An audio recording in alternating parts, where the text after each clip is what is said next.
સુરત શહેરના કાપોદ્રા વિસ્તારમાં નાના વરાછા હાઉસિંગ સોસાયટીના એક મકાનમાં ગેરકાયદેસર રીતે સંગ્રહ કરી રાખેલ વિસ્ફોટક ફટાકડોનો જથ્થો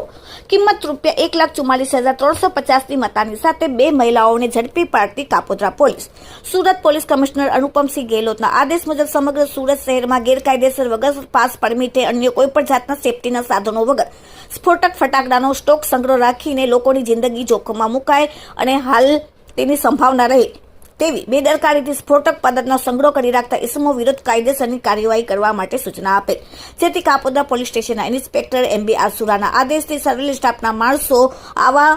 ગેરકાયદેસર ફટાકડાનો સ્ટોક સંગ્રહ રાખી લોકોની જિંદગી જોખમમાં મુકાય તે માટે સર્વેલન્સ સ્ટાફના માણસો જ્યારે પેટ્રોલિંગમાં હતા ત્યારે ASI મિલનભાઈ અને ઓપોકો વિપુલભાઈને મળેલ અંગત બાતમીના આધારે Nana Varachha housing society Shri Patel tuition ક્લાસીસની બાજુમાં પહેલા મારે રૂમમાં બે મહિલાઓમાં એક રેખાબેન સોલંકી ધંધો ફ્રૂટનો વેપાર અને રહેવાસી પટેલ ટ્યુશન ક્લાસીસની બાજુમાં હાઉસિંગ સોસાયટી નાના વરાછા બે પ્રતિભાબેન બંસલાલ ભોઈ ધંધો ફ્રૂટનો